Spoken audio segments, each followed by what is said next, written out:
Assalamualaikum warahmatullahi wabarakatuh. Bismillahirrahmanirrahim. Alhamdulillah wassalatu wassalamu ala Rasulillah wa ala alihi wa man walah. Allahumma rabbi shrah li sadri wa yassir li amri wahlul 'uqdatam min lisani yafqahu qawli. La haula wala quwwata illa billah. Kita tengok tu, dia kata Nabi SAW memberi keringanan bagi orang yang memiliki uzur. Maksudnya orang yang ada keuzuran lah, yang kaum wanita, orang yang lemah, orang yang sakit, untuk bermalam di luar Mina, ataupun orang yang bawa apa? Ni orang yang bawa ternakan, atau dia panggil peternak unta. Kan? Depa ni bawa unta depa kan? Jadi mengembala unta tadi, maknanya orang ni Nabi SAW beri keizinan mereka untuk duduk di luar Mina pada malam-malam mabit di Mina tu kan. Serta mengumpulkan macam hari-hari tasyrik tu, Nabi bagi kelonggaran kepada orang yang ada uzur tadi. Kan? Untuk bermalam di luar Mina serta mengumpulkan pelemparan jumrah di salah satu di antara 2 hari setelah hari korban. Okay. Di mana hari tasyrik lah. Dia boleh buat dalam 2 hari tu, dia buat 1 hari kan, himpunkan. Gitu. Tengok di sini, bawah tu dia kata Al-Abbas bin Abdul Muttalib dia minta izin kepada beliau SAW untuk bermalam di Mekah pada malam-malam Mina untuk urusan memberi minum jemaah haji. Dia ambil tanggungjawab tu. Maka Nabi SAW beri izin kepada dia. Begitu juga para pengembala unta minta izin untuk bermalam di luar Mina di tempat unta-unta mereka. Tak boleh tinggal lah unta tu. Kan? Jadi kena duduk dengan unta sekali lah di luar Mina. Maka Nabi SAW memberi keringanan kepada mereka untuk melempar jamrah pada hari korban. Kemudian mengumpulkan pelemparan untuk 2 hari setelah hari korban, di mana mereka boleh melakukannya di salah satu di antara 2 hari tersebut. Gitu. Itu cerita lah ni, maknanya kalau peringkat bawah tu Ibnu Uyainah berkata dalam hadis ni para pengembala diberi keringanan untuk melempar jamrah 1 hari dan tidak melempar 1 hari. Tu, mereka dibolehkan berdasarkan sunnah. Ini kelonggaran yang diberi oleh Nabi SAW. Adakah untuk pengembala je ataupun ada untuk sebarang ukuran lah. Maksud dia macam orang yang lemah, orang tua yang tak larat tadi kan. Gitu. Orang yang susah, kaum wanita. Kan? Adapun melempar jumrah tidak boleh ditinggalkan. Bahkan mereka boleh mengakhirkannya hingga malam, lalu melempar padanya pada waktu malam. Kerana keuzuran tadi lah. Kalau kita yang sihat walafiat ni tak boleh lah. Boleh pula bagi mereka untuk melakukan pelemparan untuk 2 hari dalam 1 hari. Dikumpul 2 orang jadi 1 hari. Jika Nabi SAW memberi keringanan bagi pengurus minum air jemaah haji dan para pengembala untuk tidak menginap di Mina, dia kata, maka barang siapa memiliki harta yang ia khawatirkan akan hilang. Unta tu harta kan, tinggal ke hilang je. Unta kan jenis berjalan ya, orang nak curi ni tak tahulah, tapi ada juga pencuri di Mina, ada pencuri. Ni pengalaman saya sendiri ya kan.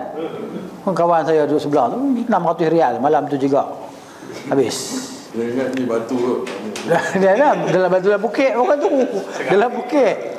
Dia mimpi kot. Paling-paling kot ni terambil orang, dia pun belah. Yang jaga pagi tak ada lah, orang Pakistan. Keliling Pakistan ni. Kami 2 orang Melayu. Gitu. Itu cerita dia. Atau orang sakit, nampak tak? Yang khawatirkan, dia khawatir masalah, dia tahulah diri dia kan. Atau orang yang sakit yang tidak mampu bermalam di Mina, maka gugurlah kewajipan bermalam di Mina bagi mereka berdasarkan nas. Wallahu a'lam. Itu cerita dia.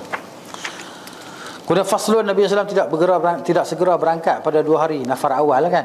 Nabi buat nafar sani lah. Bahkan beliau SAW mengakhirkan keberangkatan hingga menyempurnakan pelemparan pada hari-hari tasyrik yang 3 tadi, 11, 12, 13. Kemudian melakukan tawaf ifadah. Kemudian kita tengok muka surat 6. Surat 6 tu.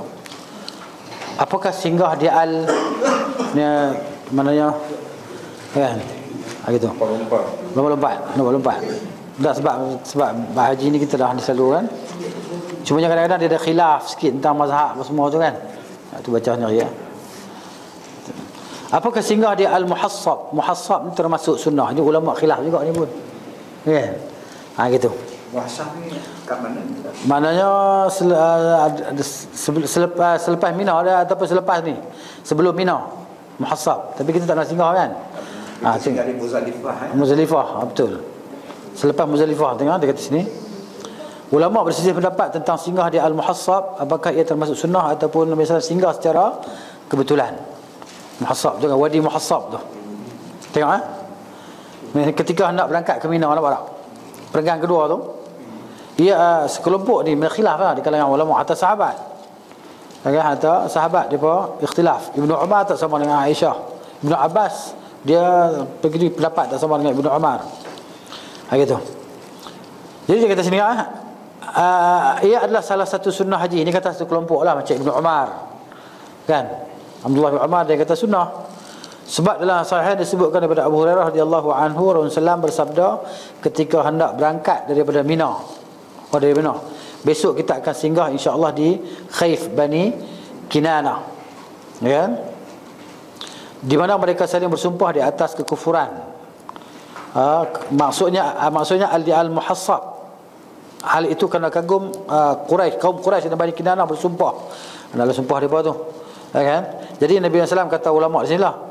Mana Nabi SAW dia suka kalau tempat tu tempat di tempat dosa, kufur, Nabi nak tukar tempat tu jadi tempat tauhid. Gitu maksud dia.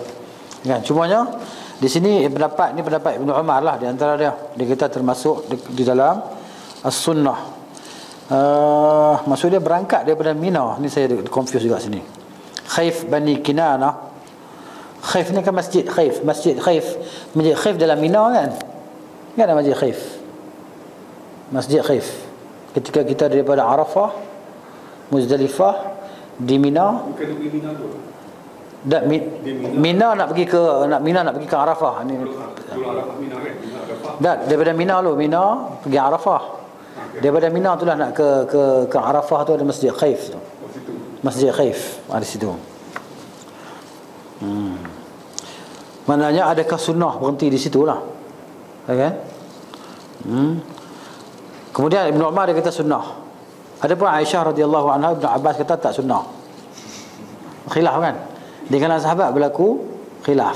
Tapi kita tak buat pun sampai hari ni kan.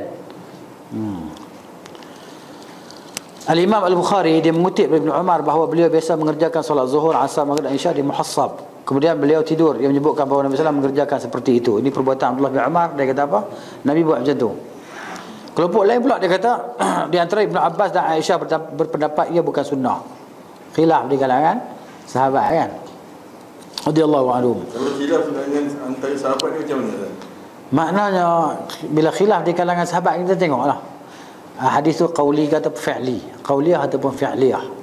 Kalau sahabat ni meriwayatkan hadis fi'liyah perbuatan, hak ni riwayat hadis apa nama? Qauliyah. Tentulah qauliyah tu lebih kuat kan. Cuma Abdullah bin Umar dia riwayat hadis ni hadis fi'liyah di perbuatan. Mana dia isbatkan bahawa perbuatan Nabi sallallahu alaihi wasallam tu adalah sunnah. Jadi bila di sini maksudnya jadi ikhtilaf ni. Kalau betul Ibn Umar. Kalau Nabi cakap benda tu memang jelas-jelas lah. Hadis percakapan lah. Jadi Aisyah kata Nabi tak cakap pun. Nabi saja nak mengerti. Situ ada ihtimal. Ada ihtimal maknanya boleh dipertanggungkan bahawa benda ni sunnah ataupun tak sunnah. Gitu.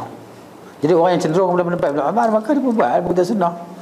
Yang cenderung kepada Aisyah pun tak sunnah. Macam Aisyah kata radhiyallahu anha, dia kata apa? Dia kata bukan qauli ke tu, besok kita akan singgah. Di situ ada mana dia?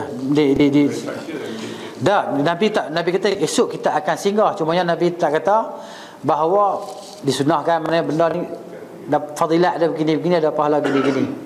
Tapi khilaf lah, ada khilaf tu.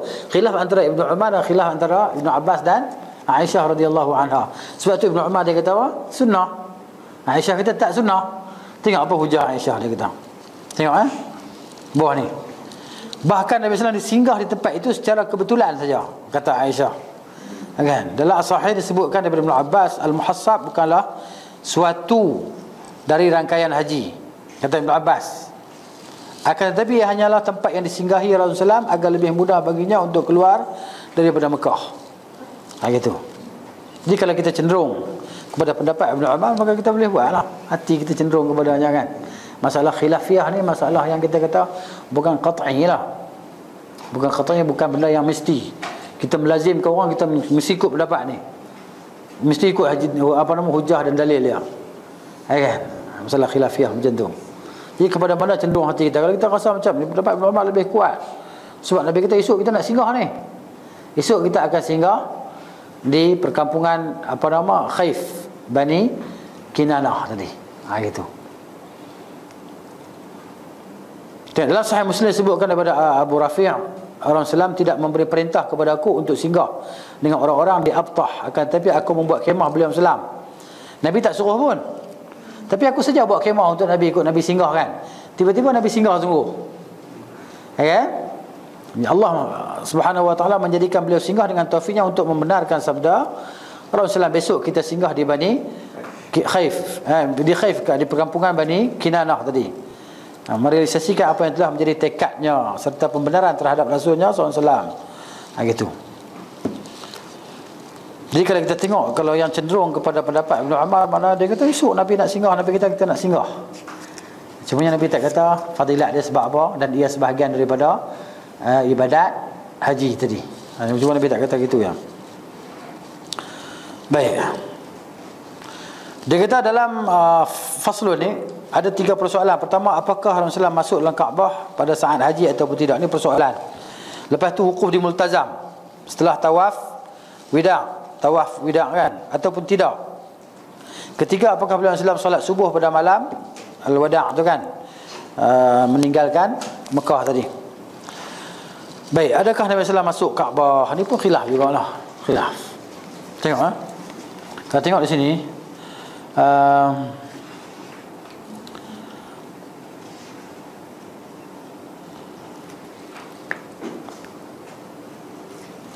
Kita tengok sejumlah fuqaha dan selain mereka berpendapat beliau SAW masuk ke dalam Kaabah. Sejumlah, dia kata, tak kata semua kan. Dia kata sejumlah. Ketika beliau mengerjakan haji, sekelompok berpandangan bahawa masuk ke dalam Kaabah termasuk sunnah-sunnah haji untuk mengikuti perbuatan Nabi SAW. Adapun perkara beliau SAW tidak masuk ke dalam Kaabah ketika mengerjakan hajinya dan tidak pula saat umrah, bahkan beliau SAW memasukinya hanya pada saat pembebasan kota Mekah.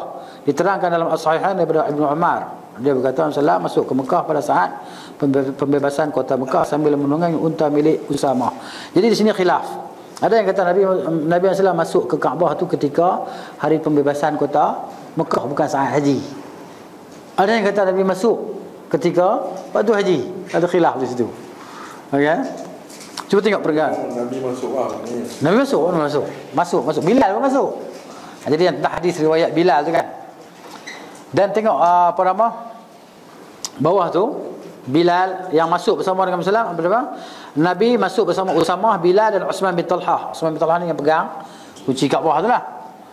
Kemudian mereka mengunci pintu daripada dalam beberapa saat lalu membukanya kembali. Abdullah berkata, aku mendahului orang-orang dan mendapati Bilal telah berada di pintu. Aku tanya, di mana Rasulullah solat dalam Kaabah tu? Dia menjawab, di antara 2 tiang bahagian depan.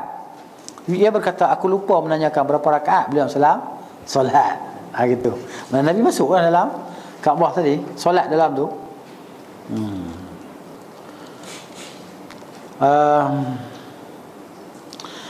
Dalam Sahih Al-Bukhari disebutkan daripada Ibn Abbas bahawa ketika Rasulullah datang ke Mekah, beliau tidak mau masuk ke dalam Kaabah selama di dalamnya masih terdapat patung-patung pembebasan kota Mekah tu kan. Masa tu banyak berhala, 360 lebih berhala, hatta di atas Kaabah pun ada, dalam Kaabah pun ada. Dalam Kaabah dia ada berhala, buat berhala Ibrahim dan Ismail, lu pegang apa? Tu kayak apa ni? Anak panah mengundi. Dia panggil apa? Anak panah kalau kita cabut ni, untung. Cabut ni rugi. Dalam tu. Gitu. Dalam ada berhala tu gitu tu. Kan?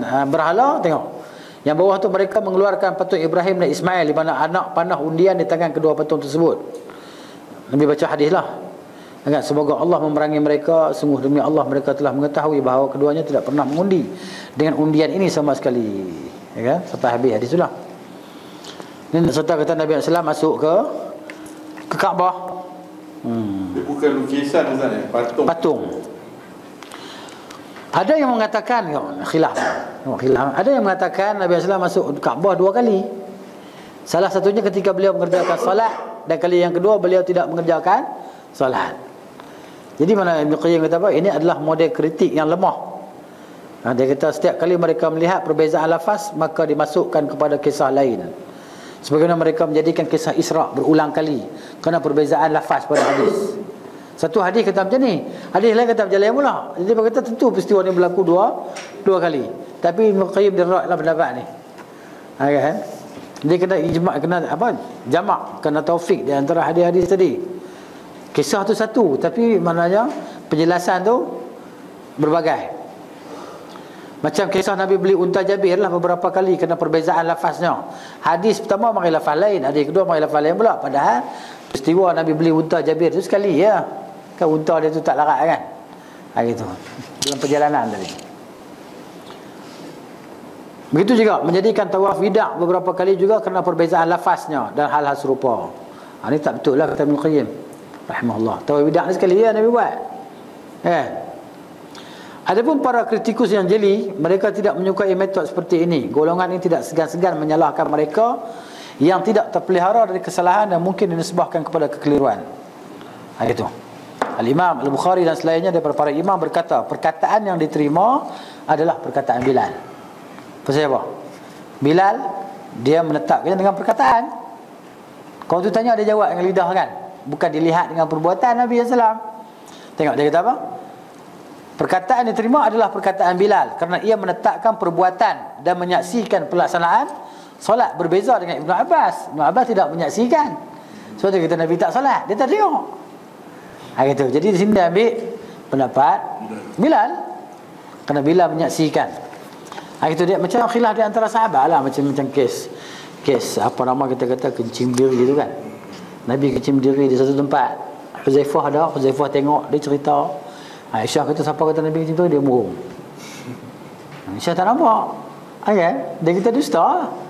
Itu khilaf di kalangan sahabat. Tengok sahabat mana yang menyaksikan, sahabat mana yang meriwayatkan, yang tengok sendiri kan perbuatan Nabi SAW. Gitu. Baik.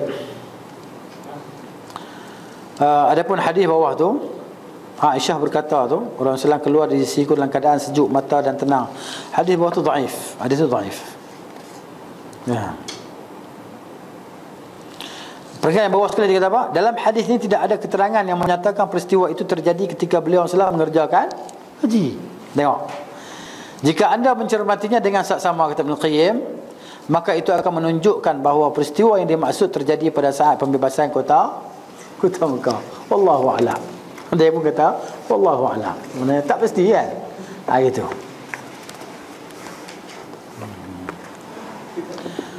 Kemudian faslun. Apakah Nabi SAW wukuf di Al-Multazam setelah tawaf wada', tawaf perpisahan tu?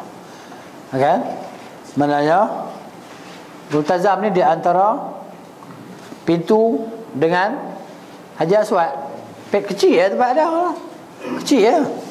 Maknanya duduk situ kan, dia pun multazam kan, dia pun duduk tembak muka dia pun kan. Kalau boleh buat tak nak buat kan. Letak tangan macam ya sunnah. Tapi susah nak buat lah. Tempat tu kecil lah. Ni pintu Kaabah. Ni apa nama Hajar Aswad. Kan? Kecil ya tempat tu. Jadi siapa nak boleh buat kan? Orang melekat dalam muka. Dia orang tu lain passion dia melekat dalam melekat dalam orang kan. Gitu. Yang dahsyat tapi dia solat tu dia semua orang tu apa itu. Ya. Kan? Multazam tu. Tengok dia kata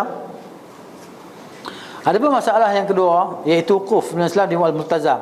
Keterangan yang dinukil daripada beliau Islam menyatakan bahawa hal itu dikerjakan pada saat pembebasan kota Mekah. Dalam Sunan Abi Dawud disebut tu. Hadis ni maknanya lemah, tapi ada riwayat lain mari dia dukung dia tolak jadi kuat lah. Dia angkat hadis tu jadi kuat. Asalnya dhaif. Ini dia kata apa? Dari Abdurrahman bin Abi Safwan, dia berkata ketika Rasulullah membebaskan Mekah, aku pun berangkat, maka aku melihat Rasulullah telah keluar daripada Kaabah. Beliau Rasulullah bersama para sahabatnya dan mereka telah menyentuh rukun dari pintu ke Al-Hatim. Hatim ni dekat Hijr Ismail tu lah. Hatim kan? Gitu. Mereka meletakkan pipi-pipi mereka ke Kaabah dan Rasulullah berada di tengah mereka. Abu Daud juga meriwayatkan daripada Amr bin Shu'aib dari ayahnya, dari kakeknya, ia berkata, aku melaksanakan tawaf bersama Abdullah ketika Abdullah bin Amr bin ketika telah sejajar dengan belakang Kaabah, aku berkata, tidakkah engkau memohon perlindungan? Ia berkata, kita berlindung kepada Allah daripada neraka. Kemudian ia terus berjalan hingga menyentuh Al-Hijr. Kan? Ia berdiri di antara rukun dan pintu Kaabah kan. Ia rukun maksudnya Hajar Aswad lah. Rukun Aswad tu. Dia berdiri di antara rukun dan pintu Kaabah. Ia meletakkan dada, wajah dan kedua telengannya seperti ini. Ia membentangkan keduanya dengan lebar. Lalu ia berkata, demikian aku melihat Rasulullah SAW mengerjakannya. Gitu. Hadis pun ada seorang perawi yang dhaif juga, lemah, akan tetapi kelemahannya dapat ditutupi oleh riwayat sebelumnya. Maksudnya dia terangkat jadi sahih ataupun hasan li ghairihi lah. Hasan li ghairihi. Gitu.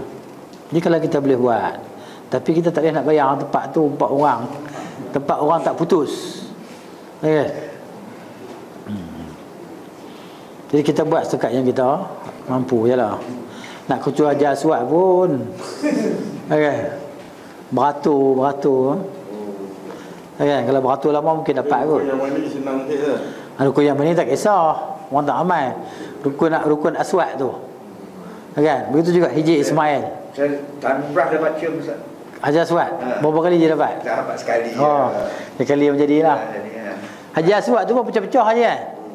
Hak pecah-pecah tu batu-batu kecil-kecil tu. Jangan cium tembaga.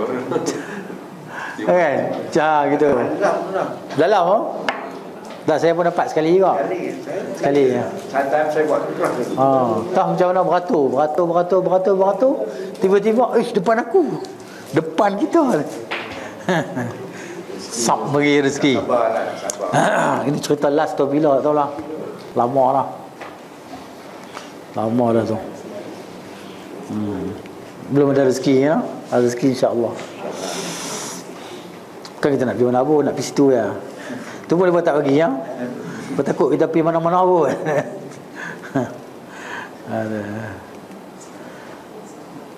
Dia kata apa tak? Tidak seorang pun yang berdiri antara keduanya dan berdoa kepada Allah Subhanahu wa taala meminta sesuatu melainkan akan diberikan kepadanya. Minta doa tadi kan. Tempat mustajab. Baik, faslun. Di mana beliau SAW mengerjakan solat subuh pada malam tawaf wada' tu. Maknanya solat subuh di mana? Tu. Tentang masalah ketiga, yakni tempat beliau SAW mengerjakan solat subuh di dalam tawaf wada'. Dalam as-sahihain disebutkan daripada Ummu Salamah, ia berkata, aku mengadu kepada Rasulullah SAW bahawa aku sakit. Maka beliau SAW bersabda, tawaflah di belakang orang-orang sambil menaiki haiwan tunggangan. Aku pun tawaf sementara Rasulullah mengerjakan solat di sisi Kaabah seraya membaca Wat-Tur wa kitabin mastur. Peristiwa ini kemungkinan terjadi pada solat subuh. Tengok kemungkinan. Ya. Surah At-Tur. Wat-Tur wa kitabin mastur fi raqqin manshur wal baitil ma'mur wa saqfil marfu'. Kan? Maknanya dalam surah At-Tur tu lah. Surah At-Tur. Wat-Tur wa kitabin mastur. Peristiwa ini kemungkinan, tengok Nuqayyah berkata kemungkinan terjadi pada solat subuh dan mungkin pula solat lainnya. Jadi ulama dia nak himpun antara hadis-hadis ni kan. Dia mana dia mujtahid sungguh-sungguh sehingga timbul perkataan mungkin ada ihtimal. Ada kemungkinan tawaf yang beliau lakukan adalah tawaf wada' dan bisa jadi tawaf lain. Tengok. Kami mencermati hal itu, kata Ibn Qayyim. Kami cek betul-betul, dia kata. Ternyata Al-Imam Al-Bukhari menukil dalam sahihnya sehubungan dengan kisah ini bahawa ketika beliau SAW hendak keluar sementara Ummu Salamah belum melaksanakan tawaf di Kaabah dan juga hendak keluar daripada Mekah. Itu dia. Maka Rasulullah bersabda kepadanya, apabila solat subuh sedang dilaksanakan, hendaklah engkau tawaf di atas untamu di saat orang-orang mengerjakan solat. Maka ia melakukan hal itu dan ia tidak mengerjakan solat subuh hingga keluar daripada Mekah. Gitu. Jadi maknanya Ummu Salamah tadi, kan? Dia solat subuh di luar Mekah lah. tidak mengerjakan solat subuh hingga keluar daripada Mekah. Pasal apa? Pasal Nabi SAW tengah solat subuh kan. Solat subuh. Dia baru nak tawaf. Jadi bila orang habis solat semua, jadi maknanya dia nak ikut rombongan tadi keluar juga daripada Mekah. Tak sempat nak subuh di situ lah. Subuh di luar. Ummu Salamah dia lah. Kan? Adapun Nabi SAW solat lah. Nabi kata apabila solat subuh sedang dilaksanakan. Maksudnya Nabi solat subuh di situ lah. Bila orang tengah sembahyang subuh, hang tawaf lah. Kan di atas kenderaan tadi kan. Lepas tu bila Nabi solat subuh dah, Nabi keluar lah daripada Mekah. Nak balik ke Madinah. Jadi kawan ni pun tak sempat lagi lah nak solat di situ. Gitu maksudnya. Peristiwa ini terjadi pada hari raya Kurban. Maka tidak diragukan lagi bahawa ia adalah tawaf wida' sebab nak balik dah. Memang pastilah bahawa tawaf tu adalah tawaf wida' yang dilakukan oleh Ummu Salamah tu kan. Gitu.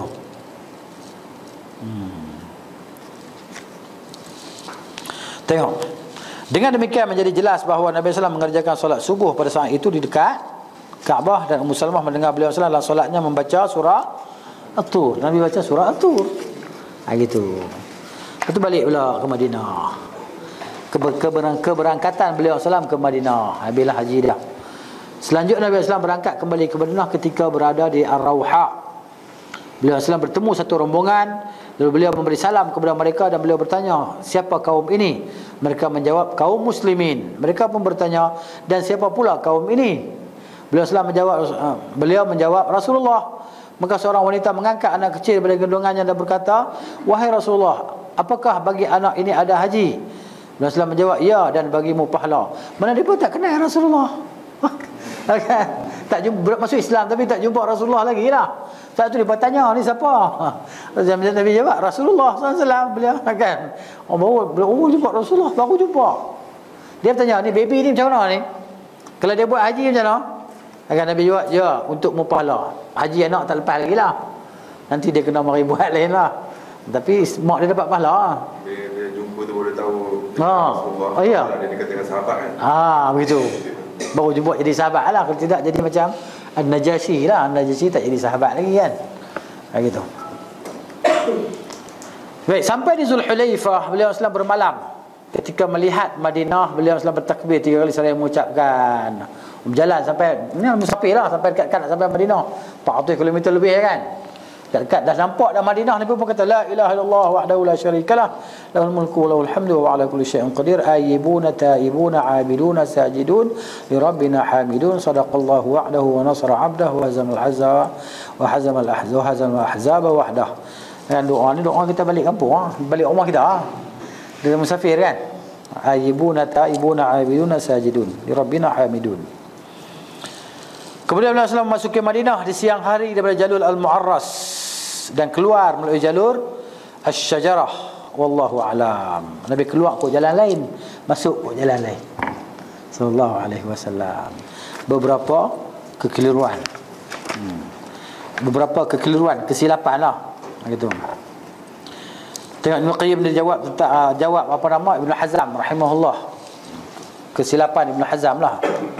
Dia kata pertama, kekeliruan Abu Muhammad Ibn Hazm dalam kitabnya Hajjatul Wada', di mana ia berkata, ketika Nabi SAW hendak keluar daripada Madinah, beliau SAW memberitahu manusia, sesungguhnya umrah di bulan Ramadan sebanding dengan haji.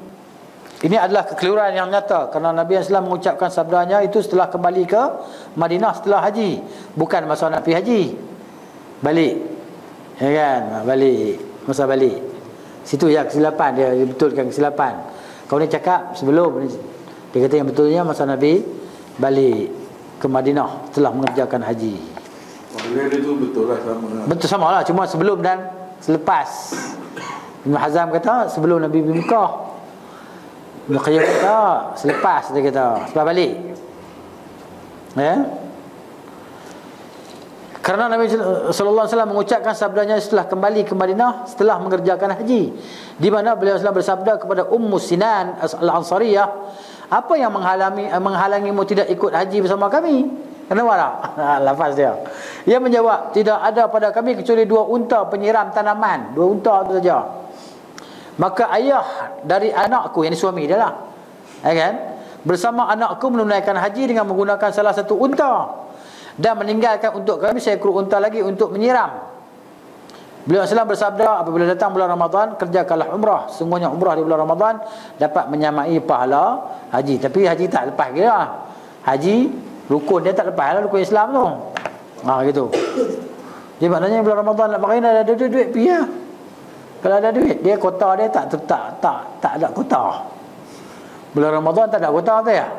Siapa nak pergi, cumanya travel lah. Duit banyak sikit lah. 7,000 lah. Sekarang 10,000 dah. 7,000 cerita lama. Sekarang dah 10,000 dah tau. Kalau ada duit, pergi lah. Kan? Tak ada duit. Jangan kata pula bagi orang lain lah, kita dah pergi dah. Jangan kata gitu. Bab ibadat ni kita tak boleh nak utamakan orang lain. Kalau bab dunia, bagus, utamakan kawan kita. Depan kita ada kopi cawan, kita bagi kawan kita minum. Kita utamakan kawan kita. Kita buat lain kopi. Kalau ada, tak ada tak usah buat. Tapi kalau bab ibadat, utamakan diri sendiri. Kok mana kita boleh buat, kita buat. Kawan kita tak ada duit, kita ada duit, kita nak pergi banyak kali. Kita pergi aku pula ada pergi. Aku nak pergi kat ni kan. Tapi sekali tak apa, ni kali ada duit, aku pergi hampir pula. Lain kali pun dia pergi sendiri juga. Gitu. Maknanya ibadat tu sama dengan pahala haji. Tak ada duit tak boleh kata apalah, boleh berangan je lah. Niat dapat pahala. InsyaAllah. Niat tu macam buat lah. Nabi SAW juga mengucapkan hal serupa kepada Ummu Ma'qil setelah beliau SAW kembali ke Madinah. Abu Daud meriwayatkan daripada hadis Yusuf bin Abdullah bin Salam dari neneknya Ummu Ma'qil, ia berkata, ketika Rasulullah mengerjakan haji wada', kami hanya memiliki seekor unta. Maka Abu Ma'qil menyerahkannya fi sabilillah, lalu kami ditimpa penyakit dan Abu Ma'qil meninggal. Saat itu Rasulullah keluar untuk haji. Setelah beliau SAW kembali dari hajinya, maka aku mendatanginya. Beliau bertanya, apa yang menghalangi untuk keluar bersama kami? Dia berkata, sungguh kami telah bersiap-siap. Tiba-tiba Abu Ma'qil meninggal dan kami hanya memiliki seekor unta, dan itulah yang akan digunakan menunaikan haji. Namun Abu Ma'qil berwasiat agar menyerahkannya fi sabilillah. Beliau SAW bersabda, mengapa engkau tidak keluar menungganginya? Sungguhnya haji termasuk fi sabilillah. Haji termasuk fi sabilillah. Nampak tak? Jalan Allah. Adapun kerana luput dari haji bersama kami, maka kerjakanlah umrah di bulan Ramadan. Sesungguhnya ia menyamai haji, pahala dia. Tapi tidak menjatuhkan rukun Islam. Rukun Islam haji itulah. Baik, ini jawapan dia terhadap Ibn Hazm. Di mana ini semua fasal-fasal ini semua kekeliruan, kesilapan-kesilapan oleh ulama yang ditegur oleh Ibn Qayyim lah, yang dia dapat lah. Kan? Faslun-faslun tu maknanya kekeliruan. Ingat, kita lompat ya kan? Lompat kan apa macam? Ni semua apa yang dia jawab ni. Banyak faslun ni kan?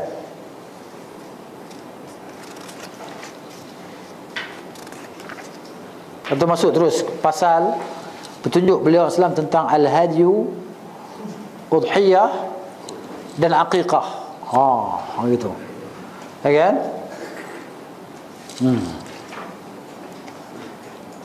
Surat 24 tu masuk situ. Semua ini khusus pada 8 haiwan yang berpasangan. Disebut dalam surah Al-An'am. Tidak dikenal daripada beliau SAW dan tidak pula daripada sahabatnya tentang pelaksanaan al-hadyu, udhiyah. Al-hadyu ni haiwan korban, haiwan yang dibawa untuk ni lah, untuk apa nama?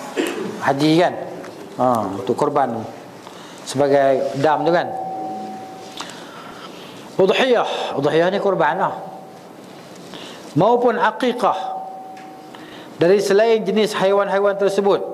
Semua ini diambil daripada Al-Quran yang terkumpul daripada 4 ayat, iaitu firman Allah Ta'ala, uhilla lakum bahimatul an'am, al-ayah, dihalalkan bagi kalian binatang ternak. Kemudian yang kedua, wa yadhkuru ismallahi fi ayyamin ma'lumat, dan mereka menyebut nama Allah pada hari-hari yang tertentu, ala ma razaqahum min bahimatil an'am, atas apa yang Allah Ta'ala rezekikan kepada mereka daripada haiwan ternakan, binatang ternak. Kemudian ketiga, firman Allah Ta'ala, wa minal an'ami hamulatan wa farsha, dan di antara binatang ternak itu ada yang jadikan untuk pengangkutan dan juga untuk disembelih. dibuat apa nama, haiwan dibuat untuk makanan. Yang kita bawa macam dalam musafir ada banyak ekor dia bawa, unta, kan? Ada unta yang dibawa untuk memikul barang, ada unta yang dibawa memang untuk diminum susu dia ataupun dimakan daging dia. Bekalan dalam perjalanan, untuk orang kata bawa bekal hidup. Kalau bekal apa ni payah nak bawa kan. Ada bekal hidup lah. Sampai satu perjalanan dah nak makan dah, maka sembelih unta tadi. Ramai orang makan kan, gitu. Lepas tu pula sampai tempat lain pula sembelih pula. Jadi begitu. Kulu, makalah kamu semua mimma razaqakumullah, daripada apa yang Allah rezekikan kepada kamu. Wala tattabi'us subul wala tattabi'u khutuwatis syaitan. Janganlah kamu mengikuti jalan-jalan syaitan. Innahu lakum aduwwum mubin. Sesungguhnya dia bagi kamu semua adalah musuh yang nyata. Thamaniyata azwajin, Allah sebut ada 8 haiwan yang berpasang-pasangan, sebutlah ayat itulah. Jadi cerita secara detail sini bawah ni. Kemudian firman Allah, hadiyan balighal Ka'bah, sebagai al-hadyu, haiwan kurban yang dibawa sampai ke Ka'bah. Jelaslah al-hadyu yang dibawa sampai ke Ka'bah berasal daripada 8 haiwan yang berpasangan dalam surah Al-An'am. Kan? 3 tefuna bawah tu. 8 haiwan berpasangan yang dimaksud adalah sepasang domba, jantan dan betina. Domba ni biri-biri. Domba ni biri-biri, sepasang kambing, sepasang unta dan sepasang sapi lembu. Kan? Sapi ni lembu lah. Ini adalah kesimpulan hukum yang dikemukakan oleh Ali bin Abi Talib radhiyallahu anhu. Sembelihan yang merupakan qurbah. Qurbah ni bahasa Arab lah. Pendekatan, mendekatkan diri kepada Allah. Dan ibadah, dia kata ada 3, al-hadyu, al-udhiyah dan aqiqah. Ini maknanya haiwan-haiwan yang sembelih untuk ibadat, untuk mendekatkan diri kepada Allah.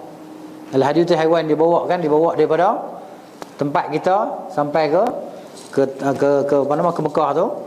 Adapun udhiyah ni kurban, haiwan kurban di mana-mana. Dan kita di sini kan. Gitu. Begitu juga aqiqah, yang disembelih kerana apa? Kan dilahirkan untuk kita baby. Kalau perempuannya seekor kambing atau biri-biri, kalau laki-lakinya 2 ekor lah. Gitu. Rasulullah SAW pernah berkorban dengan menyembelih kambing dan unta. Korban pun boleh juga nak buat kambing, kan? Kambing dan unta. Tapi kita di sini jarang buat kambing lah. Lembunya banyak kan. Gitu. Sekarang pun orang banyak buat kambing. Sekarang banyak buat kambing lah. Saya pun buat kambing juga. Saya pun buat kambing. Nak beli lembu tak mampu. Saya buat kambing lah, tak sembelih kambing. Sembelih kambing lah. Gitu. Buat tanya pula gitu. Baik.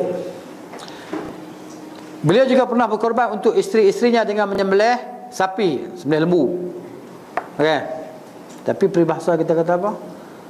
Lembu punya susu, sapi punya macam mana? Susu sapi punya nama. Sapi punya nama. Padahal lembu dengan sapi tu itulah. Itulah kan. Kau lain sikit. Sama kan? Bahasa Indonesia tu sapi lah. Kita panggil lembu. Indonesia panggil sapi kan. Dan beliau SAW berkorban di tempat mukimnya pada saat umrah serta ketika haji. Masa umrah pun Nabi buat, masa haji pun Nabi buat juga, kan? Termasuk sunnah beliau SAW adalah mengalungi kambing dan tidak memberi cap. Kambing ni dia tak cap di badan, dia buh kalung ya. Tanda dia tu haiwan nak dikorban. Apabila Nabi SAW mengirim haiwan korban al-hadyu dan tetap berada di tempat mukimnya, maka tidak ada satu pun yang menjadi haram baginya di antara hal-hal yang halal. Jika Nabi SAW berkorban dengan unta, nasihat beliau SAW mengalungi dan memberinya cap di bahagian belakang dia. Beliau SAW membelah sedikit punuknya, bahagian kanan punuk ni tu, bonggol unta, kan? Hingga darahnya mengalir sikit ya, lukakan sikit, nak tunjuk kata dia tu adalah haiwan yang nak bawa pergi korban tu, kan? Asy-Syafi'i rahimahullah berkata pemberian cap di bahagian kanan, cap di bahagian kanan. Demikianlah yang dilakukan oleh Nabi SAW. Nah, tunjuk kita binatang-binatang yang untuk dibuat ibadah lah. Ya. Apabila Nabi SAW mengirim haiwan korbannya ke Mekah, maka beliau memerintahkan kepada utusannya untuk menyembelih haiwan tersebut. Jika nampak akan binasa, sembelih lah. Kalau nampak macam nak mati, sembelih lah. Kemudian mencelupkan sandalnya pada darah haiwan tadi dan diletakkan pada badannya.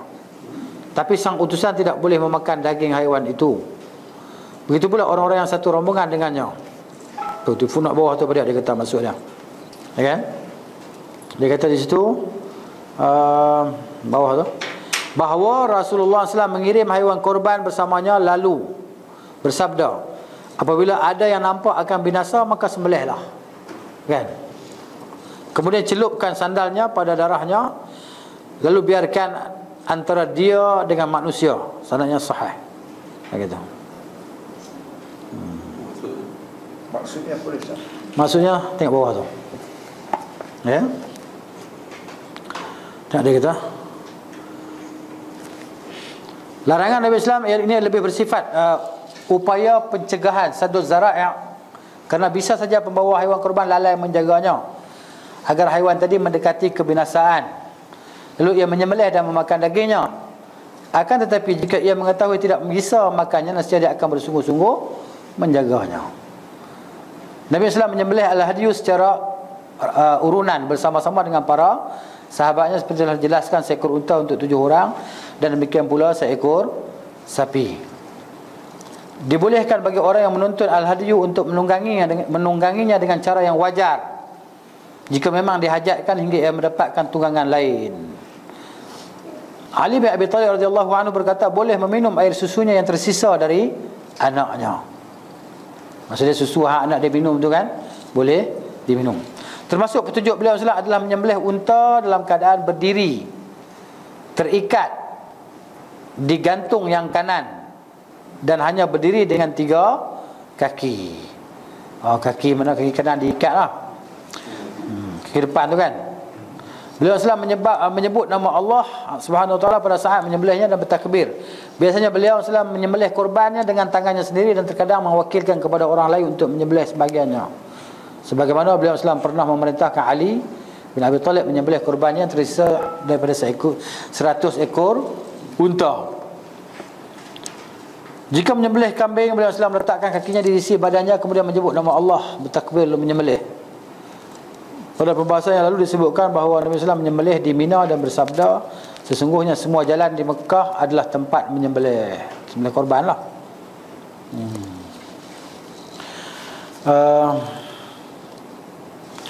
Kalau footnote di bawah tu,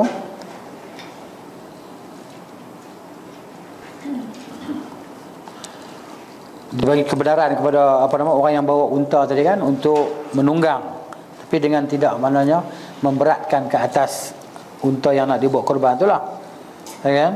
Kalau yang bawah tu nak cerita tentang air susu dia tadi yang boleh diminum.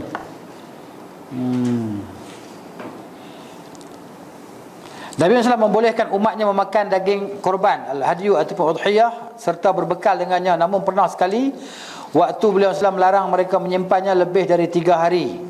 Sebelum tu Nabi larang jangan simpan lebih daripada 3 hari.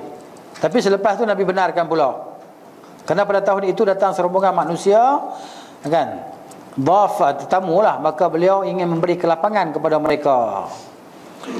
Abu Dawud menyebutkan daripada hadis Jubair bin Nufair daripada Thauban, dia berkata Rasulullah berkorban, kemudian bersabda, wahai Thauban, uruskanlah untuk kami daging ini, daging kambing ini. Ia berkata, aku terus menerus memberinya makan dari daging itu hingga sampai ke Madinah. Berapa hari, ya kan, daging korban tadi. Maknanya boleh, selepas tu boleh disimpan lebih daripada 3 hari. Muslim meriwayatkan kisah ini dengan lafaz, sungguhnya Rasulullah bersabda, lah haji wada', uruslah daging ini. Aku pun mengurusnya dan terus menerus memberinya makan dari daging itu hingga sampai ke Madinah. Mana lama ni perjalanan ke Madinah, berapa hari. Terkadang beliau SAW membagi daging korban, dan terkadang pula beliau bersabda, barang siapa yang mahu silakan memotong, ambil sendiri. Beliau SAW biasa melakukan keduanya, maka hal ini dijadikan dalil bolehnya merebut apa-apa yang ditebar baik berupa wang maupun kuih di pesta pernikahan maupun selainnya. Sebahagian membezakan keduanya, namun perbezaan yang dikemukakan tidaklah jelas. Kemudian petunjuk beliau SAW menyembelih haiwan kurban umrah dan qiran, haji yang dibawa padanya haiwan kurban. Termasuk petunjuk beliau SAW adalah menyembelih hadiyu umrah di Al-Marwah dan hadiyu qiran di Mina. Demikian juga yang biasa dikerjakan oleh Ibnu Umar. Nabi SAW tidak pernah menyembelih hadiyu miliknya melainkan setelah tahallul, keluar daripada ihram. Nabi SAW tidak pernah menyembelih hadiyu sebelum hari raya kurban. Bila hari raya baru sembelih, dan hari tasyrik jugalah. Dan di antara para sahabatnya pun tidak ada yang melakukannya. Begitu juga beliau SAW tidak menyembelihnya melainkan setelah matahari terbit dan setelah melempar jumrah. Maka di hari itu ada 4 amalan yang beliau SAW kerjakan secara berturut, iaitu melempar jumrah, sembelih kurban, cukur dan tawaf ifadah kan. Nabi SAW mengerjakan secara berurut seperti itu dan tidak memberi keringanan menyembelih sebelum matahari terbit. Tidak diragukan lagi bahawa menyembelih sebelum matahari terbit menyalahi petunjuk beliau SAW. Hukum hadiyu yang disembelih sebelum matahari terbit sama dengan hukum udhiyah yang disembelih sebelum solat Id. Tak kira kurban lah, tak sah lah. Tak kira sah, dia kena di mana dia kena tunggu sampai solat Id tadi. Kemudian petunjuk Nabi SAW tentang udhiyah. Udhiyah ni haiwan kurban bagi yang tidak mengerjakan haji. Kita lah, kita di sini lah. Waktu penyembelihan, ini pun kita dah tahu lah benda ni kan. Nabi tidak menyembelih melainkan selepas solat Id. Nabi kata, man dhabaha qabla as-salah, siapa yang sembelih sebelum sembahyang, falaysa minan nusuk, maka dia tak kira ibadat kurban. Wa innama huwa lahmun, akan tapi ia hanya daging biasa saja, qaddamahu li ahlihi, yang diberikan kepada keluarga dia. Makan lauk biasa ya. Dia tak jadi pahala kurban. Gitu. Kalau nak buat juga kena mencari lain. Cuma yang Nabi izinkan kepada seorang je sahabat, nama apa tu? Sahabat tu dia sembelih sebelum apa nama dia, ada kambing tu ya. Dia sembelih sebelum solat. Dia pergi jumpa Nabi sallallahu, Nabi kata untuk kamu ya, untuk orang lain tak boleh. Seorang sahabat ya. Khusus untuk dia seorang saja. Dia silap ke? Mana dia silap lah, mana gitu. Dia silap. Nabi kata untuk kamu saja. Untuk orang lain tak boleh. Gitu. Baik. Nabi SAW juga memerintahkan, yakni lebih menekankan untuk menyembelih al-jaza' dari jenis domba dan al-thaniyah dari jenis yang lain, yakni yang telah cukup umur. Jadi kita nak tahu cukup umur ni, orang yang bela kambing apa semua ni bertahu lah, bela lembu dia bertahu lah. Kalau jenis kambing ni cukup umur ni, yang gigi dia dah tukar, yang berkarat gigi dia kat bawah tu kan, mana dia cukup umur dah. Itu untuk dikorban. Dan setiap hari tasyrik adalah waktu penyembelihan. Akan tetapi hadis ini munqati', sanad dia tidak mausul dia kata. Tapi mana ada hadis yang lain datang begitu, maknanya korban pada hari-hari tasyrik ni sah lah. Maksud begitu. Ada hadis lain yang menyaksikan. Baik, dia kata adapun larangan beliau SAW menyimpan daging korban lebih dari 3 hari tidak menunjukkan bahawa penyembelihan hanya dilakukan pada 3 hari saja. Kerana hadis hanya mengandung dalil tentang larangan bagi orang yang berkorban menyimpan sesuatu daripada korbannya lebih dari 3 hari sejak penyembelihan. Sekiranya seseorang mengakhirkan penyembelihan hingga hari ketiga, maka ia boleh menyimpan daging ini pada hari-hari yang dilarang padanya untuk menyembelih hingga hari ketiga setelah penyembelihan. Mereka yang membatasi penyembelihan pada 3 hari memahami dari larangan beliau SAW menyimpan lebih dari 3 hari, bahawa perhitungan awalnya dimulai dari hari raya korban. Maka mereka berkata tidak mungkin penyembelihan disyariatkan pada waktu yang diharamkan padanya memakan. Ini sebelum mana mari hadis yang membenarkan kita tadi, makan, sedekah dan simpan. Gitu. Makan, sedekah dan simpan, dia berbagi 3 kan. Ini bukan daripada hadis juga pun, pembahagian kepada 3 bahagian itu bukan daripada hadis pun. Cuma ulama yang bahagikan. Kan?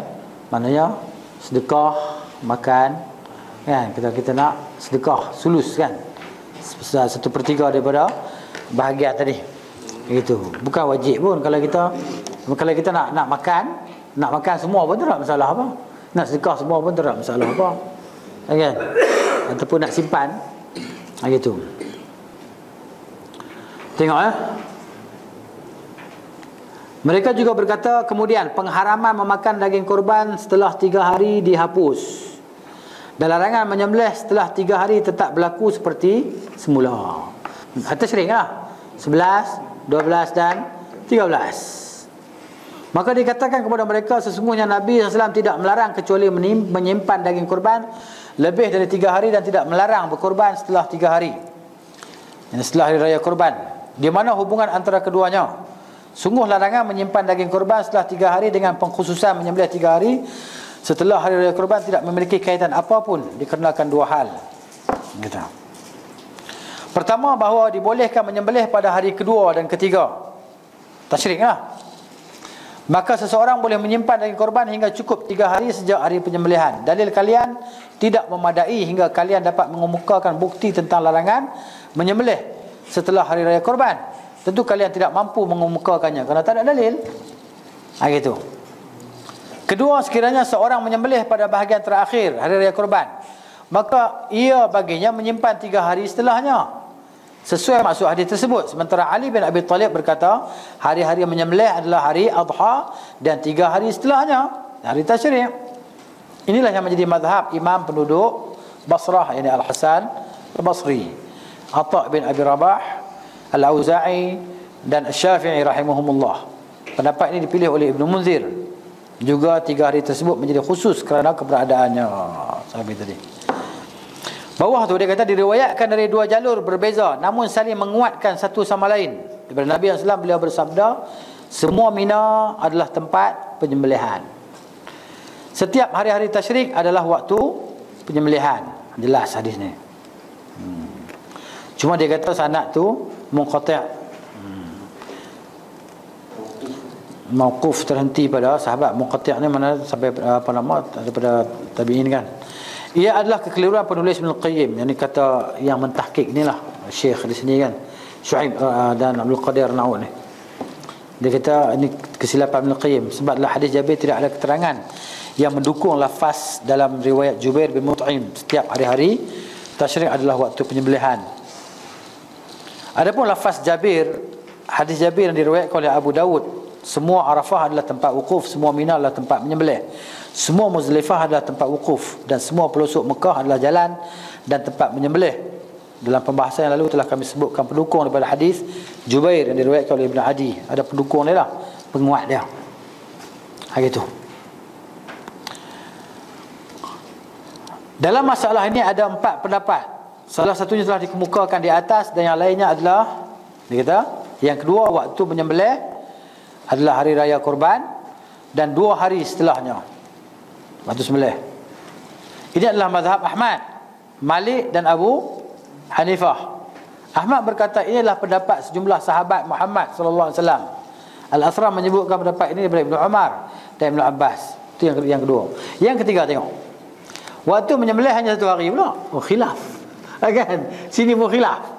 Waktu sembelih hanya sehari ya. Pendapat ini nukil daripada Ibnu Sirin.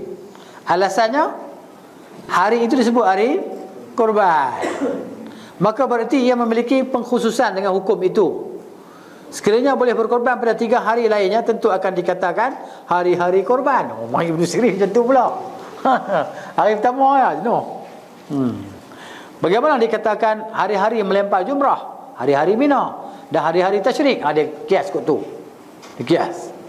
Sampai itu hari raya disembahkan kepada korban, sementara itu hanya 1 hari. Seperti dikatakan hari Aidul Fitri. Ini pendapat yang kedua.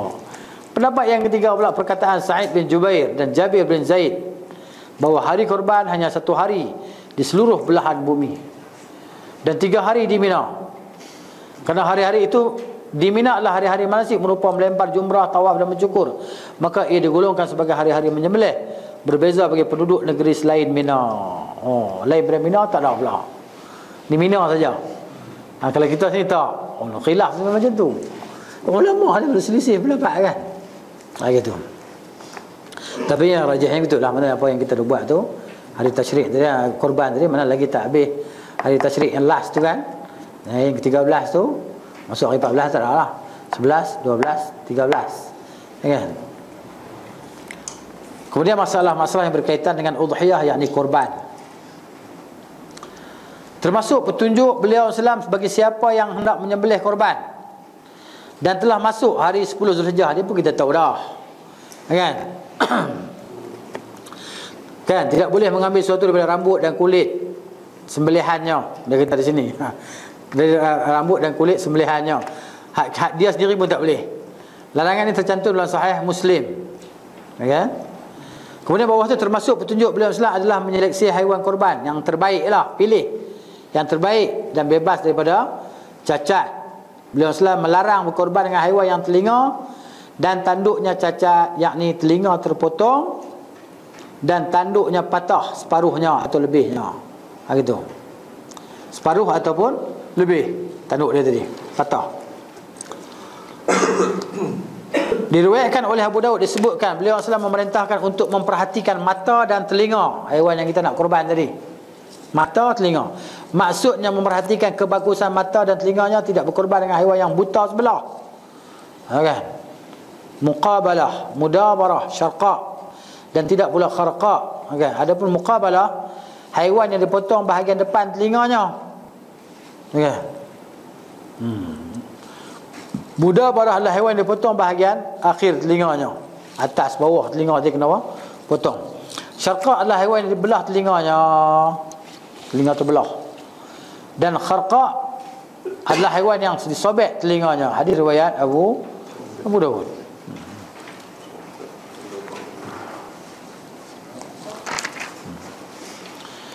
Ia menyebutkan pula daripada Nabi SAW 4 jenis haiwan yang tidak boleh dijadikan korban.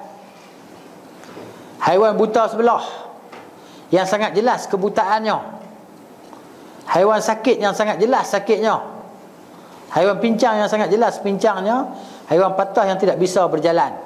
Dan haiwan kurus yang tidak bersumsum. Tak larat kan? Jalan tak larat. Kurus sangat. Gitu. Yakni kena kurus yang sangat sehingga haiwan itu tidak lagi bersumsum. Lemak pun tak ada arah. Kurus sangat. Tapi kita tengok lah ni kan, musim korban lembu tengok kan, Allah, sedih tengok. Harga 5-6 ribu kan, 5-6 ribu, 6 ribu harga lembu kan, tengok-tengok tulang kulit lah. Nak berapa orang pun 12 orang juga. Lembu tu kan. Tapi kalau hari kenduri kahwin, lembu sihat ya. Lembu besar-besar korban. Time tu time orang berebut. Berebut. Ya. Orang nak buat korban sekali serentak. Kahwin ni orang tu minggu depan, orang tu bulan depan. Tapi takkan semua tempat masjid kurui kambing dulu. Kan? Kita beli, kena hak kita beli ya kurui. Kena hak kita ya kurui. Grup kita lah 7 orang tu kan. Kena hak kita tiap-tiap. Lah ni tak mau beli kambing kan senang. Kan? Nak buat sendiri, tak ada campur dengan orang kan. Gitu. Tidak kita duk kata dia bang, itu dia pun ni menega apa-apa. Dia mari buruk sangka ke orang. Dia mari buruk sangka lah. Pok-pok ni, pok-pok masjid ni pun menega kan, cari untung lah. Lembu sampai seekor apa kata seorang dia kata RM600. 7 orang berapa ribu dah lembu tadi. Nampak macam tak munasabah harga lembu tu dengan lembu tu. Jadi kita jadi buruk sangka kan, mulut jadi jahat. Nak buat ibadat ni jadi tak jadi ibadat lah. Nanti tahun-tahun ni lagi mahal. Lagi mahal, tahun-tahun lagi mahal. Okay, tak apalah. Kita beli kambing. Kambing banyak, kambing import banyak. Feral kan. Gemuk-gemuk biri-biri ke. Gitu. Tengok ia juga menyebutkan bahawa Rasulullah melarang berkorban dengan al-musfarah, al-musta'salah, al-baqqa, al-musyayya'ah dan al-kasra. Adapun al-musfarah adalah haiwan yang telinganya dipotong hingga ke pangkalnya, tak ada telinga. Sampai terlihat gendang telinganya. Potong tu Nabi larang. Ya, Nabi larang. Al-musta'salah pula, haiwan yang tanduknya dipotong hingga pangkalnya. Habis tanduk terus dipotong. Pasal apa? Pasal tak mau gaduh dengan kawan dia. Dia kerat habis licin. Kemudian al-baqqa adalah haiwan yang matanya dicungkil. Al-musayyah, haiwan yang tidak mampu mengikuti haiwan lain kerana kurus dan lemah, tak larat jalan. Kan, dia tak mau berjalan, tolak pun baru jalan, tolak jalan gitu. Jadi nak pilih kena cari elok. Dan al-kasra sama dengan al-kasirah yang patah, wallahu alam. Patah ke sebelah ke, jalan junjut. Gitu. Kemudian faslun, beliau sallam menyembelih haiwan korban di musalla, tempat solat, kawasan lapang. Ya. Di antara petunjuk beliau sallam adalah menyembelih haiwan korban di musalla. Musalla tempat sembahyang kan. Kawasan lapang lah, bukan di sembahyang sembahyang raya, bukan dalam masjid. Kan? Kawasan lapang. Dengar kata depa lah ni, depa ada usaha nak buat sembahyang raya di dataran Merdeka. Bagus ya. Ingat depa duk bincang sama depa kawan-kawan lah. Kita apa nama bagi cadangan pada kerajaan. Geng-geng ni kan. Sembahyang raya di dataran Merdeka. Bagus ya. Nah, biasa depa duk buat program di dataran Merdeka ni kan. Buat program, kita buat program sembahyang solat Id. Mesti ribu, mesti ratus ribunya orang pergi. Kita pun nak pergi kau. Tutup Kuala Lumpur saudara, naik basikal pergi. Okay. So, sembahyang kan. Biar betul sembahyang kawasan lapang tu betul kan. PM jadi imam baca khutbah. Ataupun yang Pertuan Agung baca khutbah. Okay. Oh, dia boleh tu Ustaz? No. Okay. Boleh, apa boleh. Cadangan. Semoga kita kata terlaksana cadangan tersebut. Pok-pok Hindrah ni baru tengok nganga. Kan? Depa duk naik tocang duk melampau pok-pok Hindrah ni. Kan? Gitu. Pok-pok liberal Hindrah ni dua adik. Ya. Hindrah tak boleh cakap, melainkan pok liberal dia mula cakap. Lah ni dah tak berani dia Ustaz. Dia orang duk buat report polis. Baru dia kerja dia. Di sana orang bawa lembu pun dia bawa bunuh. Orang bawa lembu pun dia bawa bunuh. Di India. Kan? Di sini dia pun nak buat macam India, mana boleh. Kan? Orang makan lagi lembu kena bunuh. Di India kan? Dia pun nak buat macam sana pula. Cari pasal. Gitu. Kita sembahyang raya di dataran Merdeka. Kita tak kacau depa ni. Tu cerita dia. Dia nak masuk campur kita punya agama. Tu. Tapi ketua dia bukan duduk di Malaysia kan? Hindrah ni ketua dia bukan di Malaysia kan? Ada sini ya? Presiden dia. Koklah duduk di UK apa nak ke? US ke? Wea putih kan? Gitu. Jadi Nabi SAW, bila Nabi SAW Nabi baca apa? Bismillah, Allahu Akbar, hadha anni wa amman lam yudhahi min ummati. Nabi tolong sembelih siap-siap korban untuk umat dia yang tak mampu nak korban. Nabi sembelih siap-siap lah.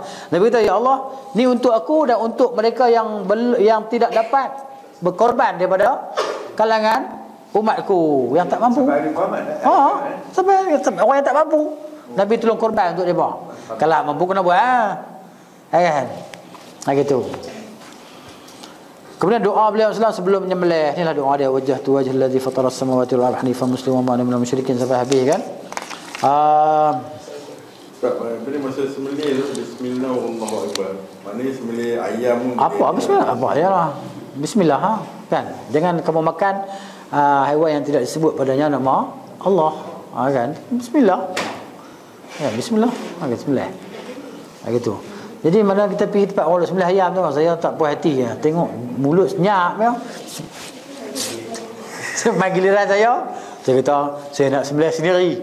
Kan? Kita tengok gitu ya, boleh bagi. Gitu. Jadi kita tengok budak-budak tu dah sembelih kan. Gelik kan. Bismillah. Okok di mulut. Okok di mulut. Sembelih. Macam bismillah bila. Kan, saya tengok dekat peluang ada satu kedai ayam tu. Allah, pasal bila nak beli ayam nak makan duk teringat. Saya pergi cari ada satu tempat jual ayam dekat Kuang tu.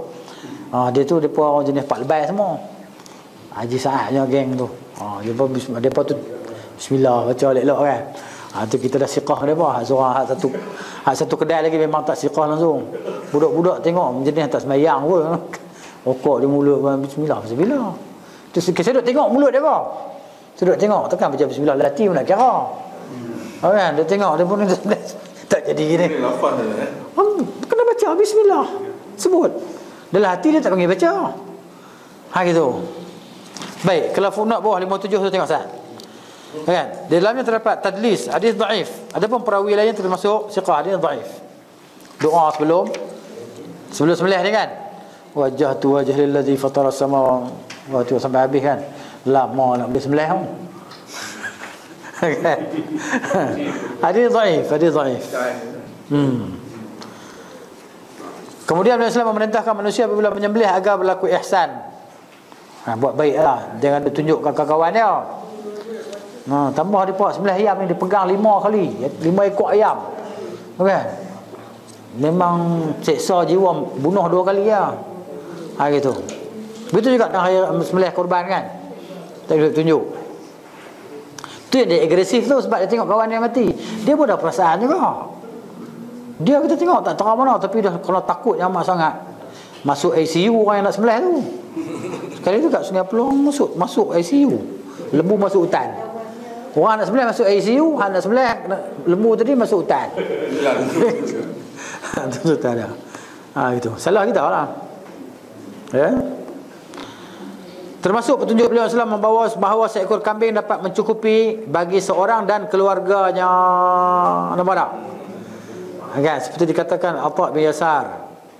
Aku bertanya kepada Ayub Al-Ansari, Abu Ayub, bagaimana korban pada masa Rasulullah? Ia menjawab, dulu seorang berkorban dengan seekor kambing untuk diri dan keluarganya. Mereka makan dari daging itu dan juga memberi makan. Sunnahnya begitulah kalau kita nak buat. Tapi sekarang ni orang buat korban satu bahagian untuk dia, satu bahagian untuk isteri dia, untuk anak-anak. Satu bahagian tu kena semua. Saya sebenarnya satu bahagian tu semua satu keluarga. Satu keluarga lah. Satu keluarga boleh lah. Tapi yang nak kena jaga tu dia je lah. Tak boleh kerat kuku, tak boleh potong misaj. Kan? Dia je lah. Keluarga dia tak ada. Macam kita nak, macam Haji nak buat korban kan. Jadi dapat untuk keluarga, tapi Haji kena jaga lah. Kuku tak boleh potong, misaj tak boleh gunting, bulu ketiak tak boleh cabut. Kan? Gitu. Kemudian cerita tentang akikah lah. Bawa masuk akikah.